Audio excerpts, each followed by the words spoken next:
Okay, we're live. Hi, this is William Ramsey. Welcome to William Ramsey Investigates. On today's show, I have a very special guest. His name is Brad Gilmore, and he wrote a book with Mike Kalinowski titled Bond, James Bond. Unfortunately, Mike cannot make it, but I'm delighted to have Brad alongside. The subtitle of the book is Exploring the Shaken and Stirred History of Ian Fleming's 007. It was just published February 15th, 2022, and this is not Brad's first book. He published back in 2021 a book about Back to the Future titled Back from the Future, a celebration of the greatest time travel story ever told. And Brad Gilmore is a writer, television host, and radio personality born and raised in Houston, Texas. He has lent his talents to several projects and organizations, including the CW Network, Movie Trivia Schmodown, CBS Radio, and ESPN Radio. Since 2012, Brad has been the host of the Brad Gilmore Show, covering music, sports, and entertainment, and he serves as the executive producer and host of Back to the Future, the podcast. Brad is the longest tenured announcer for the WWE Hall of Famer Booker T's Reality of Wrestling promotion in Texas, and co-chairs the popular radio show and podcast, The Hall of Fame, with Booker T and Brad Gilmore. He is an alumnus of the University of Houston, where he graduated summa cum laude with a degree in communication studies. He is a proud husband, son, brother, and uncle of 7. So I'm delighted to have him to talk about this book on James Bond. So Brad Gilmore, welcome to the show. What a fantastic and phenomenal introduction, William. I'm excited. I'm excited to be on William Ramsey Investigates. I'm excited to investigate James Bond. That's what I'm excited to do. Good, because I think it's important. I mean, you go into this book, you have a great knowledge. I think this book reflects how many of these films, you list them as 25 films you know of, and you went through with Mike. I think it's important to investigate because it might be one of the most, at least in the top 5 franchises in movie history, right? Harry Potter, Star Wars, Lord of the Rings, James Bond. So yeah, this is hyper influential. For the longest time, too, James Bond was the number 1 top grossing movie franchise of all time until Harry Potter dethroned them, and then it was then again surpassed by the Marvel Cinematic Universe, which I think you're playing a little bit with house money there. You just throw the MCU on. It's not a singular movie, but nevertheless, I digress. So it's definitely been influential, and James Bond has been generational. Those other films that you discussed, they all came out, within my lifetime.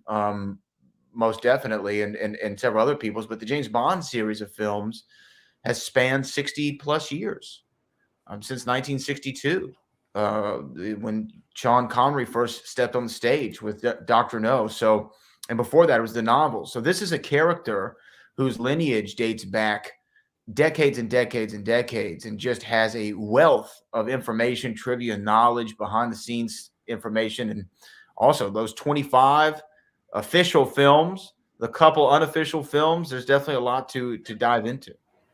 Right. I mean, it is a saga of different characters, different lead roles, a lot behind the scenes, and you really detailed a lot of the behind the scenes stuff that I didn't know of in the book. Maybe we could just go back to the beginning. Who was Ian Fleming? For people who may not have known the kind of a genesis of this story, maybe you could just go back into that. Well, yeah, absolutely. Ian Fleming is, of course, the author and the creator of James Bond, and was very successful just as a writer himself. Before Bond even became the film franchise that we know today, he is somebody who served, in the military, and was also involved in a lot of the spy world. He was, at least a part of him was what James Bond became to be. And if you do a lot of background on Ian Fleming, his father even had ties to the government at the time, working under Winston Churchill back in the World Wars. So this is a world that he was very familiar with at a very early age, and explored it further into his early 20s, into adulthood, and then put it kind of all on the page for us to read. And he typed each one of these books from, by hand on his typewriter, his old, ribbon typewriter, at his estate that he called Goldeneye in Jamaica, which is where they got the title for the Pierce Brosnan film. So definitely a very interesting individual. Yeah, so really fascinating background. There's pictures of him with Lucky Luciano. He knew a lot of different people. Aleister Crowley, and had friends in the States. He was through intelligence. And how he always kind of wanted to write a book. So once the war ended and he found time, that's really was his goal, right? Was to, you said he took 2 months out of every year to start this whole sit and write series, his right? book. Sit and write the series. And of course, I always enjoy the small bits of trivia of how things came to be. I love the documentaries or the stories of how the movies got to be, how the books came to be, how whatever. And in this case, one of my favorite things when researching the origins of the character of James Bond was where Ian Fleming even got the name of the character from. He was trying to find, because as you know, William, just naming whether it's a show, a book, a podcast, a film, a script, is very difficult. And sometimes it's obvious, sometimes it's not. And for a character like James Bond, he was trying to figure out how could I name this spy, the spy to end all spies is what he wanted to do. And when he was in Jamaica, he did a lot of bird watching, and he had what he referred to as his Bible, which was a book called Birds of the West Indies. And the author's name was James Bond. And then he just picked up the name from there, and now it's synonymous with a super spy. Right. And he had everything kind of couched when he wrote it all down. Everything was in the whole English system, but he started out with Casino Royale. That was his first book, right? Casino Royale was the first story. It was the origins of James Bond. It was always meant to be the first film, and obviously things got in the way of that, but it was the first one. And really, when you go read the Ian Fleming novels, they're very different than what you may expect if you're a Bond fan from cinema, and then you say, "Oh, I want to go read the book." I don't want to burst anybody's bubble out there, but Moonraker the book is very different than Moonraker the movie. They're not very synonymous in any stretch of the imagination, other than the title. But when you read the character that Bond was, he is still today very cold, very calculating, a blunt instrument, as he's been described. And that was what Ian Fleming did very well. And also, Fleming, I really enjoy his style of writing. Although a lot of the things that are said and done in the Bond novels probably wouldn't fly today for better in 2022, but I really love the literary style in which he wrote. I mean, he said things like Bond's gun spoke only once, and I just love how he describes such a brutal, cold-blooded assassination in such a poetic way, saying Bond's gun only spoke once. That always stuck out to me from his novels. So you've read some of those too. Then I've never read any of Fleming's work, so I'm curious about how they played out. Because you're right, there's a difference between the movies and the books, right? Yeah. In most of the books, I'd say Casino Royale is probably the one that's closest to reality as far as being close. The narrative of the story is very close to the narrative of the movie. It's the origins of Bond. It does end in a big game at the end of the novel. There's the torture scene. There's all those things. That's the one that's probably the closest to the movie itself. All the other ones, it's like, okay, we'll take the title of that, and then we'll kind of write our own story that makes sense for us. There's some elements, but they're not very faithful to the source material. Gotcha. And can you talk about the kind of producers? The drive towards the films was what, Broccoli and Saltzman. Can you talk about the genesis and their relationship and how these movies got started? Yeah. Of course, Ian Fleming always wanted Bond to be on the big screen. He had to settle in the late 50s, actually 1950, mid-late 1950s, for Casino Royale to be produced on CBS television in the United States as a kind of movie of the week, if you will. And it was High Stakes Jimmy Bond. It was an American who portrayed James Bond, and it was a made-for-TV movie. So that's why Casino Royale's rights were tied up. But Cubby Broccoli and Harry Saltzman were both film producers, had moderate successes, nothing that you or I would discuss in today's generation. But back then, they had water cooler films that everybody might know of the time. And they both had an interest in James Bond. And it took them quite a bit of time to secure the rights and then find funding to do these films. And they actually formed a production company together exclusively to produce these Bond movies. And they said that they put everything in it and they had nothing to lose. So they called the production company Everything or Nothing. And it's also Eon Productions is what most people know it as, EON. And they produced and continue to produce Eon Productions every Bond film that we deem an official one, other than 1967's Casino Royale and 1983's Never Say Never Again. Every other Bond movie you've ever heard of has been produced by the Broccoli and Saltzman family, now just the Broccoli family. Wow, interesting. And so Saltzman teamed up with Broccoli. For what reason did they meet up? And they kind of had an uncomfortable partnership, right? At first it was they were thick as thieves. They very much loved one another. As with everything, somebody who starts off your best friend, once money and business gets involved and creative decisions are juxtaposed to one another, you fall out of favor. But they came together initially over a common goal. They both had interest in the Bond stories. They both wanted to make the film, so they thought, let's team up and do this rather than work against one another. Let's work with one another. And Saltzman was a very extravagant guy. This is a man who dressed in very bright primary colors every day. He would wear all blue or all red or all yellow, and he was a very happy individual. But when it came to business, he was on the shrewder side.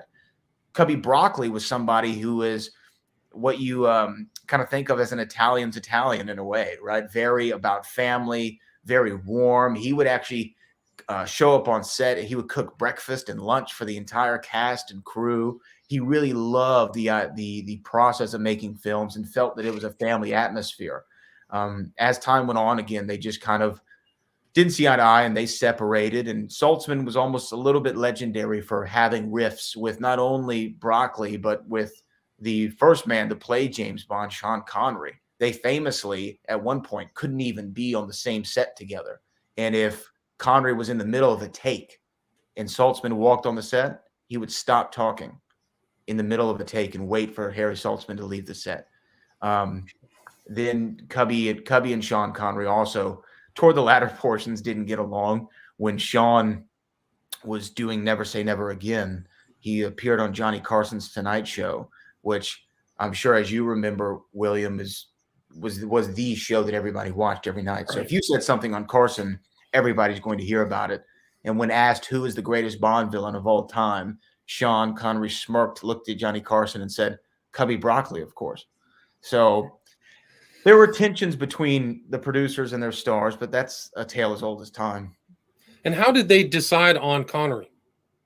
So at first, they were going after big brand name actors, like your Cary Grants was one of them. Cary Grant was somebody who they really, really, really wanted to be Bond. And he said, oh, I'm interested, but I don't want to do more than one.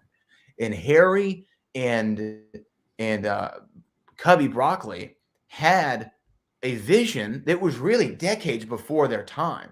They saw this as a story that could be continued on and on again. They thought about this idea of a franchise before it was something that was obvious. Nowadays, if you want to produce a Spider-Man film and you go and you cast Spider-Man, you automatically know we got to sign this guy for 6 films, 7 films, 8 films.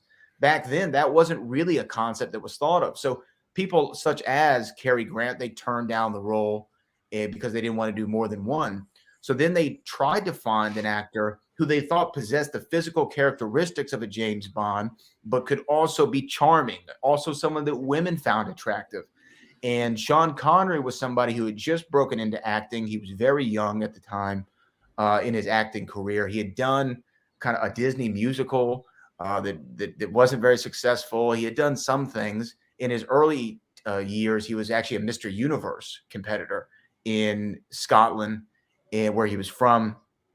And so he came into screen test, and it was actually Cubby Broccoli's wife that made the ultimate decision, because they looked at his screen test and Cubby Broccoli says, what do you think of him? And his wife said, oh, I think he's great. And Cubby goes, well, do you think he's sexy? And she goes, I absolutely think he's sexy. And that sealed the deal for Cubby Broccoli. just his wife's physical attraction to Sean Connery. And, that was lightning in a bottle. Sean Connery, in my estimation, just hit it out of the park in whatever other metaphor or cliche you want to use as far as becoming James Bond and starting that franchise. He was really the perfect character to do so. And you wanted someone who was relatively unknown, because you didn't want and franchises like Star Wars that you mentioned, Superman, Harry Potter, a lot of these franchises actually followed in the similar vein. They didn't want a big recognizable star. You want people to be lost in this story. And that's what they were able to do with 1962's Dr. No. It's amazing. Like, he's so well known right now. It's hard to believe at one point, like before that, I think you wrote in your book, like he knew one of the directors, the early directors, he was like a lesser role in an earlier film too, right? So he was kind of on the way up. Yeah. Really fascinating. And so these were financially right off the bat, very successful films, right? Yeah. I mean, by today's standards, they would be mega blockbusters. But you have to remember, the American blockbuster, as we know it, wasn't really a coined term until Steven Spielberg came out with Jaws. That Jaws was the first time you heard of the summer blockbuster. Prior to that, we never really used that term. But if you look back at the success of the franchise of James Bond from the get-go, it was profitable. It was appealing to audiences of all types. Critics liked it. Commercial audiences liked it. They got acclaim. They got awards acclaim, especially when they got to the third installment of Goldfinger that was nominated for Academy Awards. So this was everything that you wanted from a film franchise. And the fact that it was profitable only made it even better. And up until later in the series, and I'm talking in the Daniel Craig films, Sean Connery's movies were still the highest grossing James Bond films of all time, up until I guess about 10 years or so ago. Right. I think you wrote in today's dollars, Dr. No was $1 billion, right? So it's huge. Yeah, Huge it's a massive hit. Yeah. But behind the scenes, there was problems. There was always litigation underneath the surface. I think Connery sued the producers at one point. A lot of people don't know the story of Kevin McClory, and you just mentioned EON Productions. Can you talk about the foundation and how strange some of these movies came out, that it was just very odd the way it unraveled over time? Can you? Yeah, again, I guess, and I'm a layman to it as well, when you talk about how the Hollywood studio system works and how rights and things of that nature and option periods and all these different things. Of course, Sean Connery had his issues, mainly about pay. He didn't think that he was paid enough for the films. And Connery actually got to a point to where he was so famous. I mean, he was think about Elvis, Michael Jackson, Beatlemania, Bieber fever, NSYNC. I mean, whoever you think the biggest crazes were of all time, Sean Connery was the most famous person, not just in America, on the planet. It got so bad by the time he got to You Only Live Twice, he couldn't even go to a restroom without photographers trying to crawl over stalls to take pictures of him. It was that level of fame that kind of drove him away, and the pay discrepancies. They eventually came to terms on that, and that's why he came back for 1969's Diamonds Are Forever. But the Kevin McClory was a man who approached Ian Fleming really before Eon Productions was in production with any of the Bond films. He came to Ian Fleming and thought about, let's write a screenplay together for James Bond. Let's create an original story that's just for the screen, not one of your novels. Let's do something new. And so Ian Fleming, as well as Kevin McClory and another gentleman, they all got together and they wrote the screenplay Thunderball. And they tried to shop it around. And Thunderball was a very influential story in the James Bond world because it introduced us to Spectre, which was the organization that was kind of the big bad in all the Bond films, early Bond films and novels. And that introduced us to Blofeld. And Blofeld is the stereotypical Bond villain with the cat on his lap, right? So these were very important. Those were very important characters that were introduced in Thunderball. So Ian Fleming, after they couldn't get the story sold or the screenplay developed into a film, said, well, I'll just write a story about it. I'll just write the novel Thunderball. I mean, if we're not going to get it made into a movie, I'll just make the novel. And Kevin McClory, and I know what, he gets cast as a very evil individual. I understand fully why he was upset, because he sat down and created characters that were then published in a book that he had nothing to do with. So he takes Ian Fleming to court over the rights to the characters. And then when the films were going to be made, Harry Saltzman and Cubby Broccoli came together and said, look, this McClory guy, he might end up being a problem for us. So let's just bring him into the fold. Let's let him make Thunderball with us. And Thunderball doesn't say produced by Eon Productions. It doesn't say produced by Cubby Broccoli and Harry Saltzman. It says produced by Kevin McClory. And he came in to do Thunderball. But here's where they made the mistake. As a part of their deal, they allowed Kevin McClory the rights to remake Thunderball every 10 years after its release. So from 1965 on, he had, or after 10 years after 1965, he had the rights to remake the films. So it was a constant battle, and it was Kevin McClory constantly trying to remake Thunderball, which he was successful once with Never Say Never Again, and was almost successful again with Timothy Dalton in the late 90s, early 2000s to make Thunderball for a third time.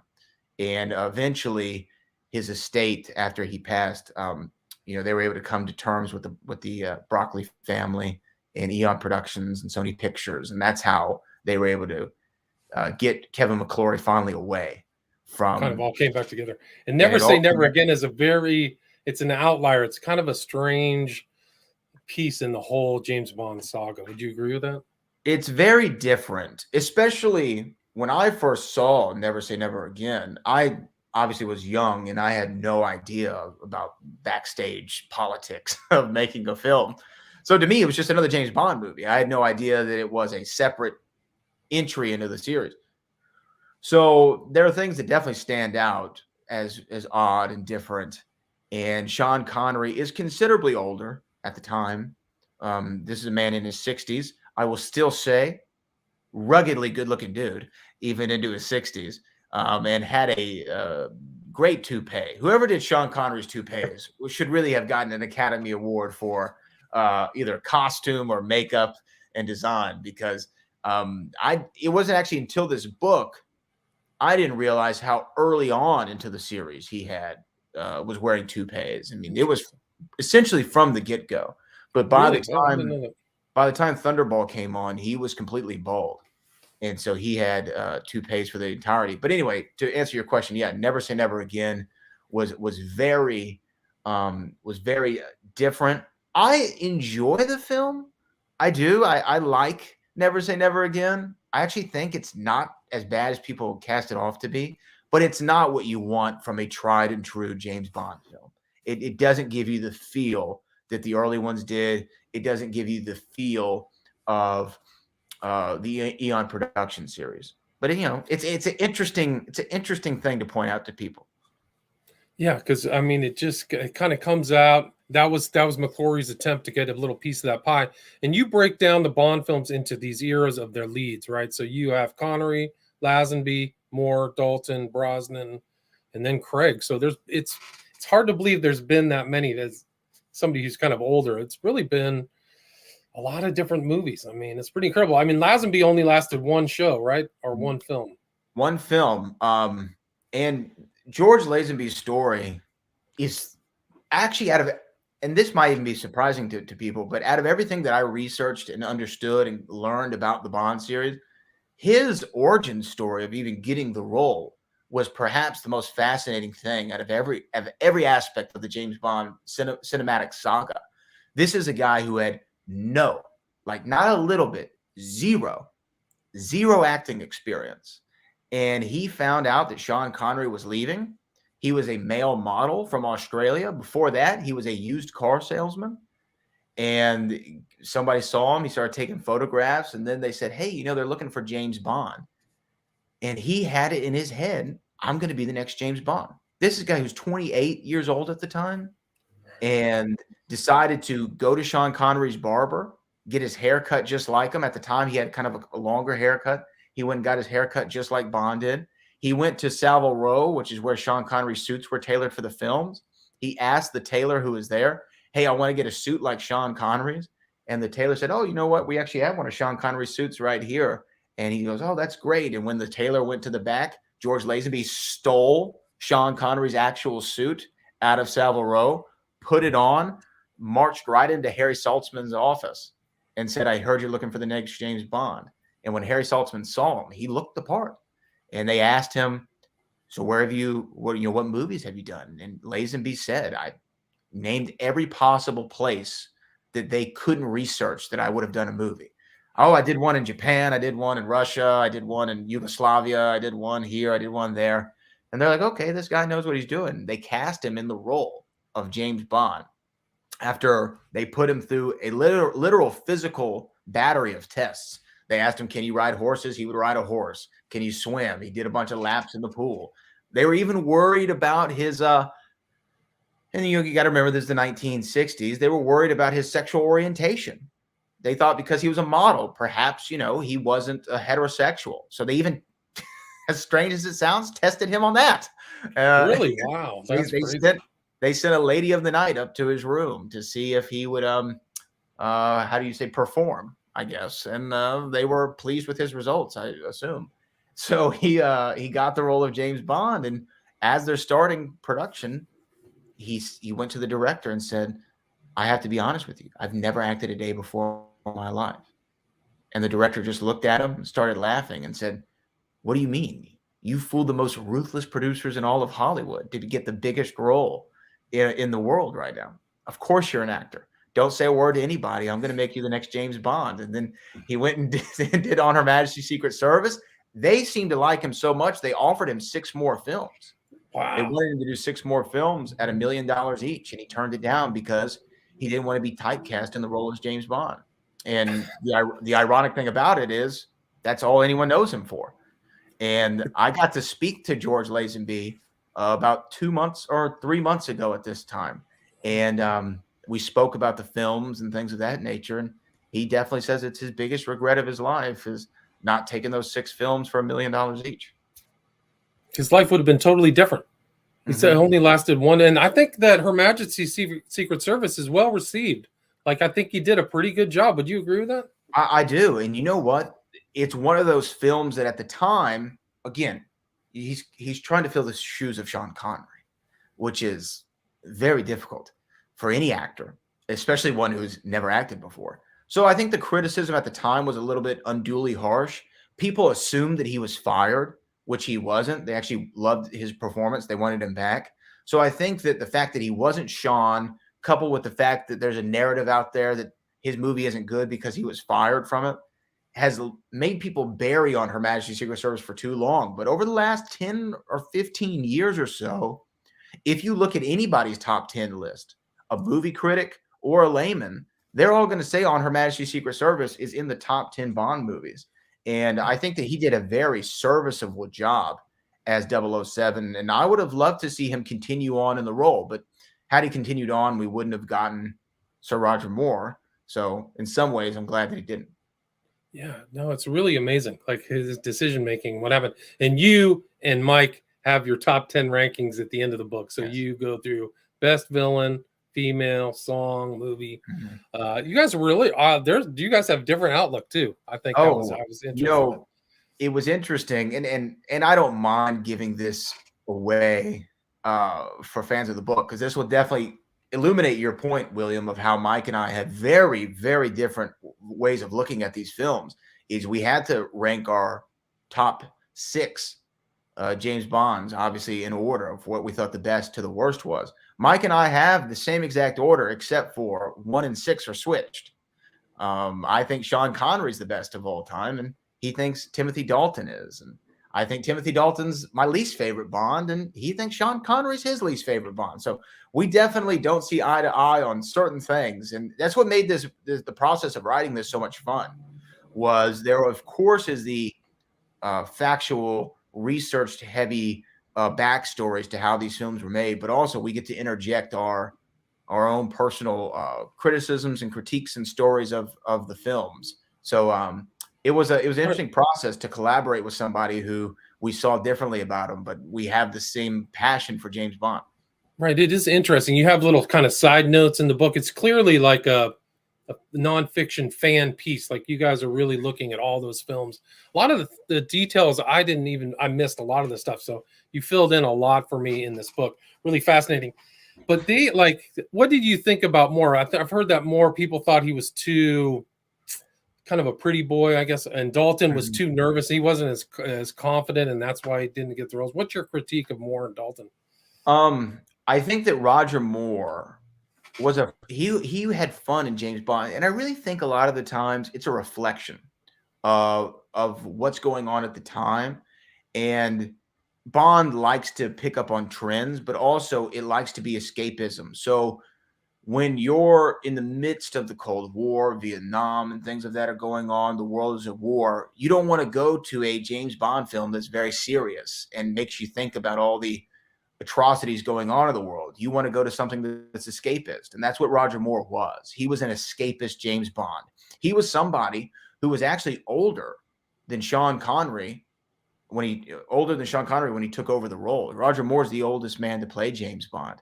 And he was older than Sean was. And Sean, I believe, I got to go back and look at their ages at the time. But Roger Moore was in his mid-40s when he took over. Wow, I didn't know that. I didn't know he was that old. He's very young looking. I didn't know he was in his mid-40s. Yeah, he was in his mid-40s when he took over Bond. Yeah, he looked much younger than Sean Connery did. Sean Connery, he aged pretty. He was a rugged gentleman, but Moore was very silly. He was a little bit more of the pretty boy type. But I think that his movies were needed to continue the franchise. You need to evolve. You need to ebb and flow. You can't hit the same notes every single time. And I think that Roger Moore, sure, he did Moonraker. Sure, there's a movie of his where the main villain is defeated by blowing him up like a balloon and popping him. Sure, there's a pigeon that double takes when James Bond walks by. Sure, there's a snake charmer that plays the James Bond theme in the middle of the movie. But Roger Moore had a sense of class, and I loved The Spy Who Loved Me, For Your Eyes Only, Live and Let Die. I thought those were all very, very strong entries. And you got to think, he did 7 James Bond films, the most of any actor. And they can't all be winners. But I think that Roger Moore did a very, very good job of being different than Sean and adding to the franchise, not taking away from it. Yeah, I thought he did a good job too. And one of the things your book points out, some things that you overlook, is that Bond is a huge industry. Comics, merchandising, music, video games, animated stuff. So they really branched out from that original concept. It really is amazing how much media and influence it's had. Can you talk about that? And when you talk about also the video games, there is an entire generation, people of my age range and a little bit older. There's an entire generation that was influenced by the N64 game GoldenEye. This was something that people would play hours on end, and they may have never even seen or heard of a James Bond film, but they knew the video game of GoldenEye. And it was in 2006, I believe, maybe 7, where they released From Russia with Love, the video game, which they actually got to have Sean Connery come back and voice James Bond in the video game, which was a really cool thing for us Bond fans. And you're absolutely right. There was an animated cartoon. There was James Bond Jr. There was the comic book series. The books are still written to this day.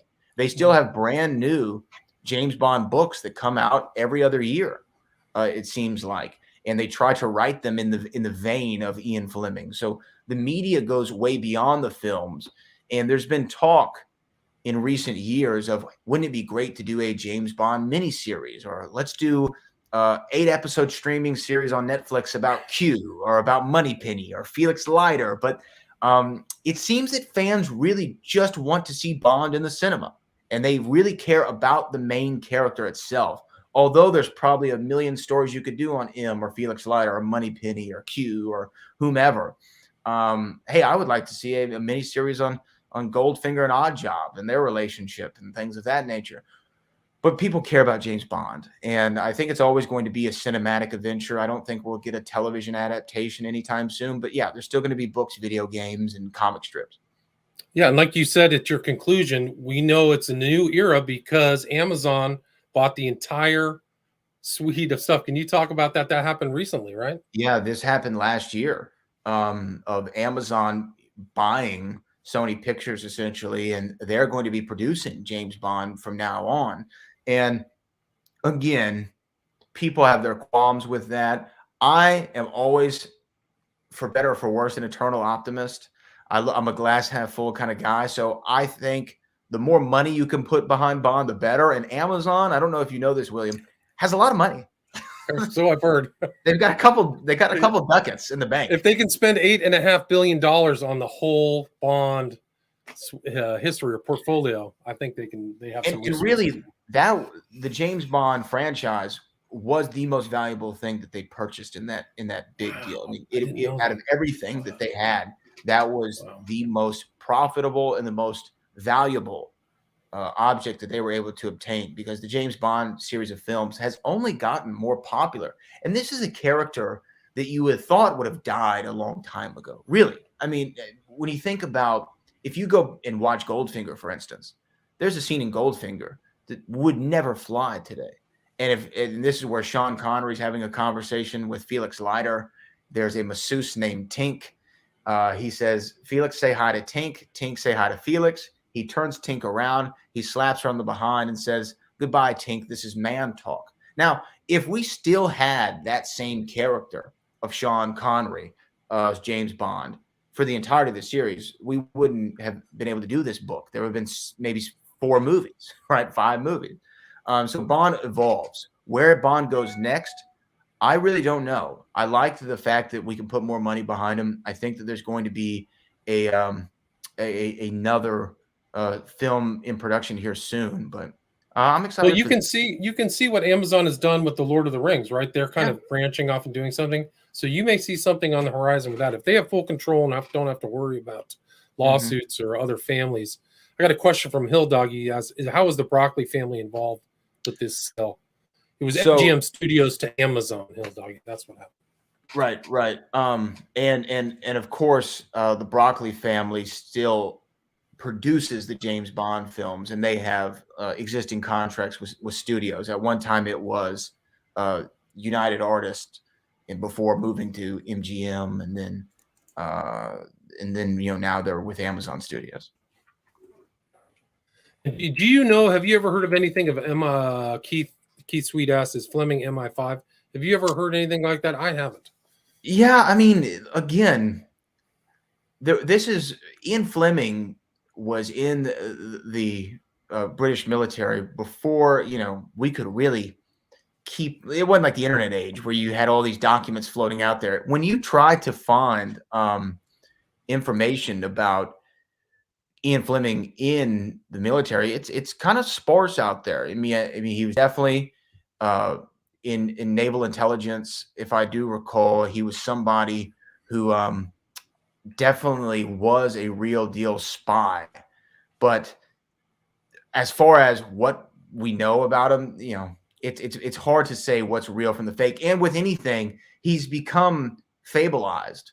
There's stories out there about Ian Fleming that when I was researching the book and along with Mike, you're not sure if it's accurate. It was hard to find sourcing for some of the stories. So I don't know the real from the fake, and perhaps Ian wanted it that way. Well, there's a very interesting interview with him, after the war.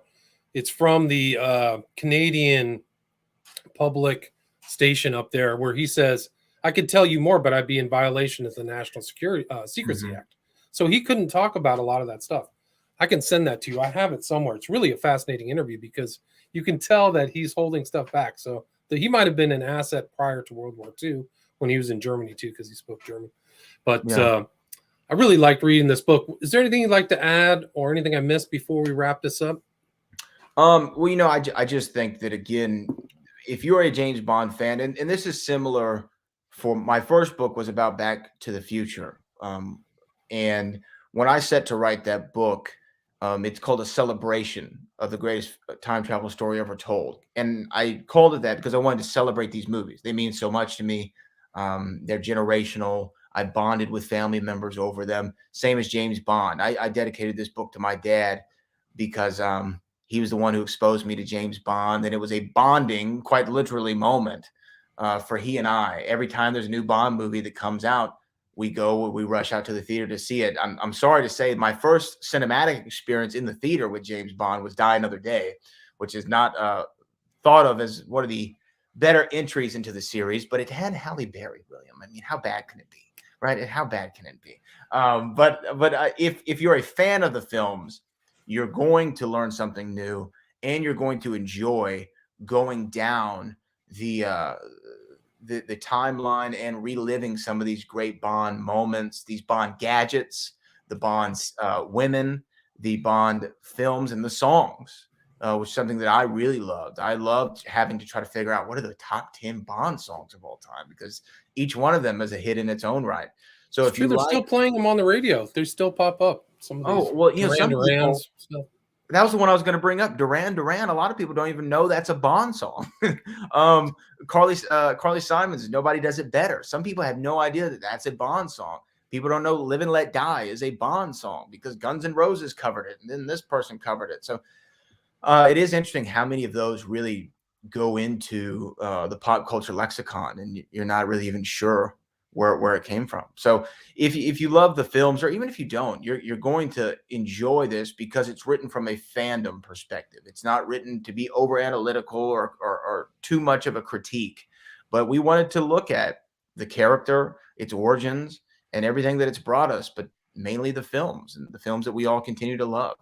It's very well researched. You got into each one of those films and each one of those actors. I highly recommend this book. It was really fascinating to read. It brought back a lot of nostalgic memories. And I had my own little underwater white lotus that could swim underwater when I was 6. So for me, we were just talking about one eccentric billionaire, and Jeff Bezos. Elon Musk owns that lotus from the Roger Moore era. He has the exact lotus that was in For Your Eyes Only, or Spy Who Loved Me. He has the exact lotus from that film, the underwater one. So interesting. Right. So it's just like memories, like growing up and knowing all this stuff and rewatching. They're always, like, I think you mentioned on TNT, they used to have this always Bond shows. So I was always watching that, even the old ones. Who's your favorite James Bond? I think Connery. I like Connery.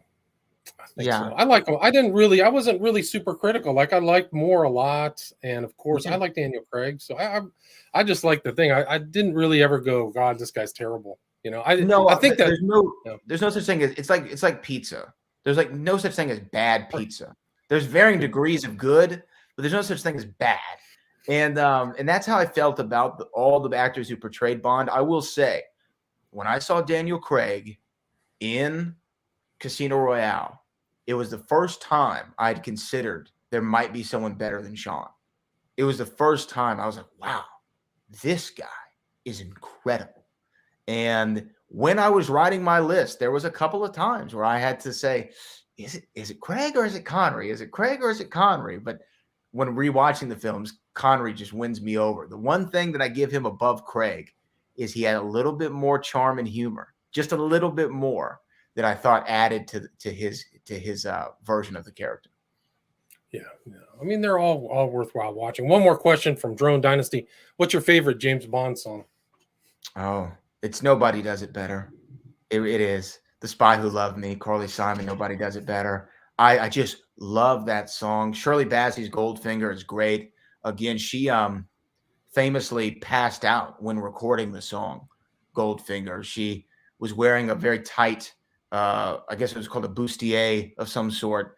And she tried to hold that last note as long as she could. And she ended up fainting at the end of the recording session, which was something I found really fascinating. Now, again, it could be fableized, as I said prior, but I'm going to run with that one. It's a good story. Brad, where's the best place for people to get James Bond?